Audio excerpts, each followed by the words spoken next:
Good morning students. ਅੱਜ ਆਪਾਂ ਕਰਨਾ ਹੈ ਆਧੁਨਿਕ ਕਵੀ ਸੁਰਜੀਤ ਪਾਤਰ ਜੀ। ਤਾਂ ਇਹਨਾਂ ਦਾ ਜਿਹੜਾ ਜਨਮ ਹੈ ਉਹ 1945 ਦੇ ਵਿੱਚ ਹੋਇਆ ਸੀ।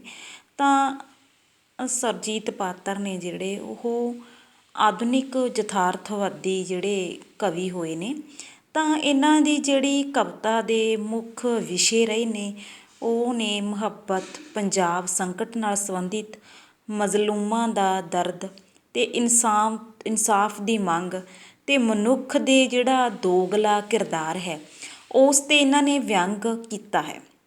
ਤਾਂ ਇਸ ਤਰ੍ਹਾਂ ਜਿਹੜੀ ਇਹਨਾਂ ਦੀ ਕਵਿਤਾ ਹੈ ਉਸ ਦੇ ਵਿੱਚ ਵਰਤਮਾਨ ਸਮੇਂ ਦਾ ਸੰਕਟ ਹੈ ਅਤੇ ਇਹਨਾਂ ਨੇ ਨਵੀਂ ਸੋਚ, ਨਵੀਂ ਅੰਦਾਜ਼ ਅਤੇ ਨਵੇਂ ਸੰਕਟ ਦੇ ਰਾਹੀਂ ਇਹਨਾਂ ਵਿਸ਼ਿਆਂ ਦੇ ਰਾਹੀਂ ਆਪਣੀ ਜਿਹੜੀ ਕਵਿਤਾ ਹੈ ਉਹ ਲਿਖੀ ਹੈ।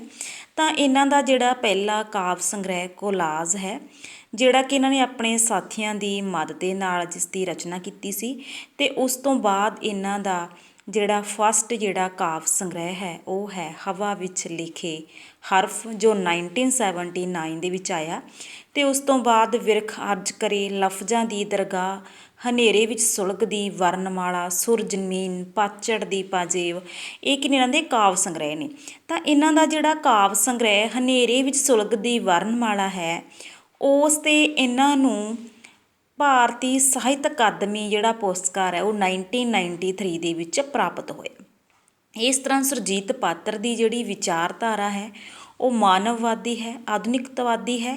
ਉਹ ਹੱਕ, ਸੱਚ, ਨਿਆਂ ਅਤੇ ਮਨੁੱਖ ਆਦਰ ਜਿਹੜੀ ਉਹਨਾਂ ਦੀ ਕਵਿਤਾ ਹੈ ਉਹ ਸੰਵੇਦਨਾ ਪ੍ਰਗਟ ਕਰਦੀ ਹੈ ਅਤੇ ਮੱਧ ਵਰਗ ਦੀ ਜਿਹੜੀ ਪ੍ਰਤੀਨਿਧਤਾ ਹੈ ਉਹ ਆਪਣੇ ਕਵਿਤਾ ਦੇ ਵਿੱਚ ਕਰਦੇ ਨੇ।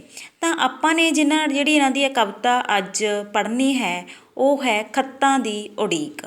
ਤਾਂ ਜਿਹੜੀ ਇਹ ਕਵਿਤਾ ਹੈ, ਇਸ ਕਵਿਤਾ ਦੇ ਵਿੱਚ ਕਵੀ ਸੁਰਜੀਤ ਪਾਤਰ ਜੀ ਇੱਕ ਪਰਦੇਸੀ ਜਿਹੜੇ ਨੌਜਵਾਨ ਨੂੰ ਸੰਬੋਧਿਤ ਕਰਦੇ ਹੋਏ ਇਹ ਕਵਿਤਾ ਲਿਖਦੇ ਨੇ ਕਿ ਕਿਸ ਤਰ੍ਹਾਂ ਉਸ ਨੌਜਵਾਨ ਦਾ ਪਰਦੇਸ ਦੇ ਵਿੱਚ ਅਣਸੁਖਾਵੇਂ ਵਾਤਾਵਰਨ ਕਾਰਨ ਜੀਅ ਨਹੀਂ ਲੱਗਦਾ ਅਤੇ ਕਿਸ ਤਰ੍ਹਾਂ ਉਹ ਆਪਣੇ ਸ਼ੁਭਚਿੰਤਕ, ਆਪਣੀ ਮਾਂ, ਭੈਣ, ਪ੍ਰੇਮਿਕਾ, ਭਰਾ ਆਦਿ ਦੇ ਖੱਤਾਂ ਦੀ ਉਡੀਕ ਹੈ ਜਿਹੜੀ ਉਹ ਕਰਦਾ ਰਹਿੰਦਾ ਹੈ ਕਿ ਉਹਨਾਂ ਦੇ ਖੱਤ ਮੈਨੂੰ ਪ੍ਰਾਪਤ ਹੋਣਗੇ।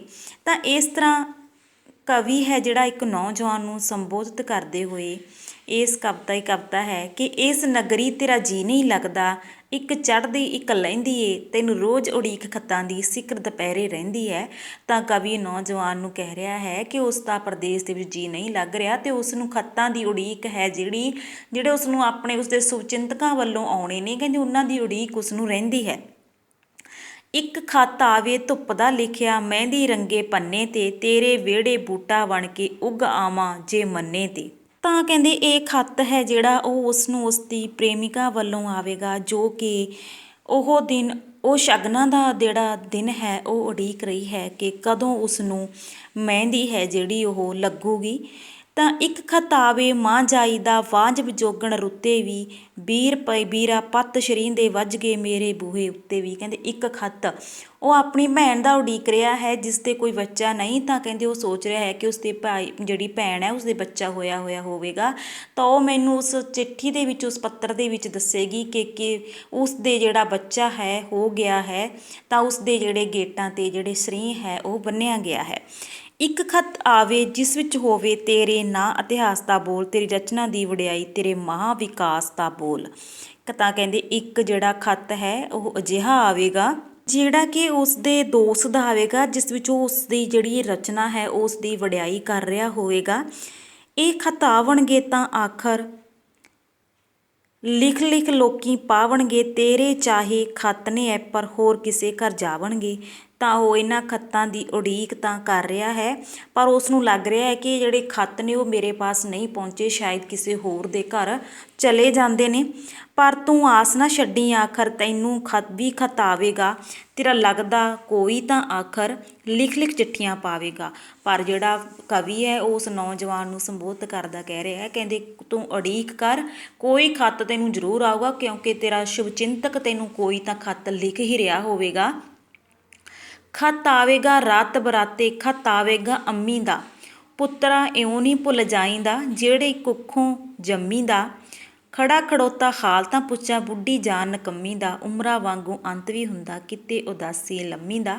ਤਾਂ ਕਹਿੰਦੇ ਇੱਕ ਖੱਤ ਉਹ ਆਪਣੀ ਮਾਂ ਦੇ ਖੱਤ ਦੀ ਉਡੀਕ ਕਰ ਰਿਹਾ ਕਿ ਕਿਸ ਤਰ੍ਹਾਂ ਉਸ ਦੀ ਮਾਂ ਹੈ ਜਿਹੜੀ ਉਸ ਨੂੰ ਭੁੱਲਣ ਦਾ ਜਿਹੜਾ ਗਿੱਲਾ ਸ਼ਿਕਵਾ ਹੈ ਉਹ ਕਰ ਰਹੀ ਹੋਵੇਗੀ ਕਿ ਤੂੰ ਮੈਨੂੰ ਆ ਕੇ ਮੇਰਾ ਹਾਲ ਹੀ ਨਹੀਂ ਪੁੱਛਿਆ, ਮੈਂ ਤੈਨੂੰ ਆਪਣੀ ਕੁੱਖੋਂ ਜਨਮ ਦਿੱਤਾ ਸੀ, ਤੂੰ ਕਦੇ ਤਾਂ ਆ ਕੇ ਮੇਰਾ ਹਾਲ ਪੁੱਛ ਜਾ ਕਿ ਮੈਂ ਕਿਸ ਤਰ੍ਹਾਂ ਹਾਂ ਕਿਸ ਤਰ੍ਹਾਂ ਨਹੀਂ। ਖੱਤ ਆਵੇਗਾ ਬਹੁਤ ਕਵੇਲੇ ਧਰਤੀਓਂ ਲੰਮੀ ਛਾਂ ਦਾ ਖੱਤ, ਚੁੱਪ ਦੇ ਸਫ਼ਿਆਂ ਉੱਤੇ ਲਿਖਿਆ ਉਜੜੀ ਸੁੰਨ ਸਰਾਂ ਦਾ ਖੱਤ। ਤਾਂ ਕਹਿੰਦੇ ਜਿਹੜਾ ਉਹ ਖੱਤ ਆਵੇਗਾ ਤਾਂ ਇੱਕ ਬਹੁਤ ਹੀ ਕਵੇਲੇ ਉਹ ਖੱਤ ਆਊਗਾ, ਇੱਕ ਬੇਨਕਸ਼ ਖਲਾਹ ਦਾ ਲਿਖਿਆ ਤੇਰਾ ਅਸਲੀ ਨਾਂ ਦਾ ਖੱਤ, ਲੋਕੀ ਕਹਿਣਗੇ ਕਬਰ ਦਾ ਖੱਤ ਹੈ, ਤੂੰ ਆਖੇਂਗਾ ਮਾਂ ਦਾ ਖੱਤ।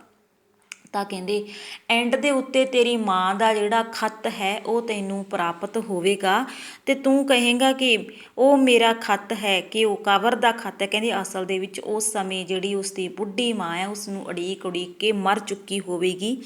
ਖੱਤ ਖੁੱਲ੍ਹੇਗਾ, ਖੱਤ ਵਿੱਚੋਂ ਇੱਕ ਹੱਥ ਉੱਠੇਗਾ ਸ਼ਾਮ ਜਿਹਾ, ਤੇਰੇ ਪਿੰਜਰ ਨੂੰ ਫੋਲੇਗਾ ਵੇ ਕਿਰਕਾ ਵੇ ਰਾਮ ਜਿਹਾ, ਤੇਰੇ ਅੰਦਰੋਂ ਚੀਸ ਉੱਠੇਗੀ ਮਚ ਜਾਊ ਕੋਹਰਾਮ ਜਿਹਾ, ਤੇਰੇ ਅੰਦਰੋਂ ਪੰਛੀ ਉੱਡ ਉੱਡ ਕਰ ਜਾਊ ਅਸਮਾਨ ਜਿਹਾ, ਜਿਹੜਾ ਕਦੀ ਨਹੀਂ ਸੀ ਉੱਠਿਆ ਉੱਠੂ ਦਰਦ ਵੇ ਰਾਮ ਜਿਹਾ, ਪਰ ਫਿਰ ਤੇਰੀ ਤਪਦੀ ਰੂਹ ਨੂੰ ਆ ਜਾਊ ਆਰਾਮ ਜਿਹਾ।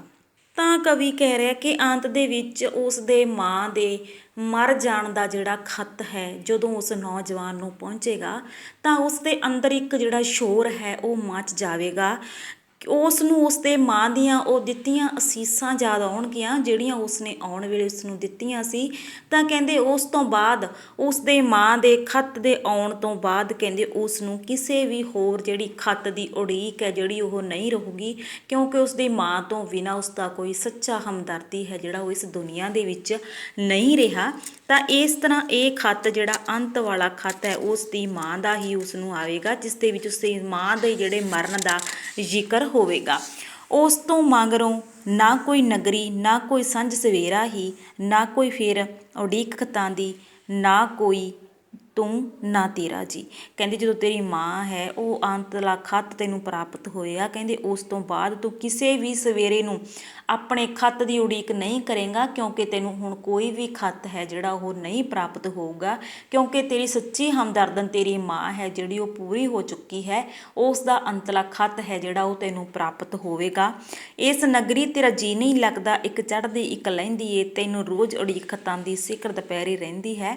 ਤਾਂ ਕਵੀ ਹੈ ਜਿਹੜਾ ਉਸ ਨੌਜਵਾਨ ਨੂੰ ਸੰਬੋਧਿਤ ਕਰਦਾ ਹੋਇਆ ਕਹਿ ਰਿਹਾ ਹੈ ਕਿ ਤੂੰ ਪਰਦੇਸ ਦੇ ਵਿੱਚ ਰਹਿ ਰਿਹਾ ਹੈ, ਇਸ ਪਰਦੇਸ ਦੇ ਅਣਸੁਖਾਵੇਂ ਵਾਤਾਵਰਨ ਕਾਰਨ ਜੋ ਕਿ ਤੈਨੂੰ ਪਸੰਦ ਨਹੀਂ, ਤੇਰਾ ਜੀ ਨਹੀਂ ਲੱਗਦਾ, ਤਾਂ ਇਸ ਕਰਕੇ ਤੈਨੂੰ ਤੁਹਾਡੇ ਜਿਹੜੇ ਸਕੇ ਸੰਬੰਧੀਆਂ ਦੀ ਖੱਤ ਦੀ ਉਡੀਕ ਰਹਿੰਦੀ ਹੈ, ਪਰ ਤੈਨੂੰ ਕੋਈ ਵੀ ਖੱਤ ਹੈ ਜਿਹੜਾ ਉਹ ਪ੍ਰਾਪਤ ਨਹੀਂ ਹੁੰਦਾ। ਅਤੇ ਅੰਤ ਦੇ ਵਿੱਚ ਤੈਨੂੰ ਤੇਰੀ ਮਾਤਾ ਦਾ ਜਿਹੜਾ ਖੱਤ ਹੈ ਉਹ ਪ੍ਰਾਪਤ ਹੋਏਗਾ, ਜਿਸ ਦੇ ਵਿੱਚ ਤੇਰੀ ਮਾਂ ਹੈ ਜਿਹੜੀ ਉਹ ਮਰ ਚੁੱਕੀ ਹੋਵੇਗੀ, ਅਤੇ ਉਸ ਤੋਂ ਬਾਅਦ ਤੂੰ ਕਿਸੇ ਵੀ ਤਰ੍ਹਾਂ ਦੇ ਖੱਤ ਦੀ ਉਡੀਕ ਹੈ ਜਿਹੜੀ ਉਹ ਨਹੀਂ ਕਰੇਗਾ।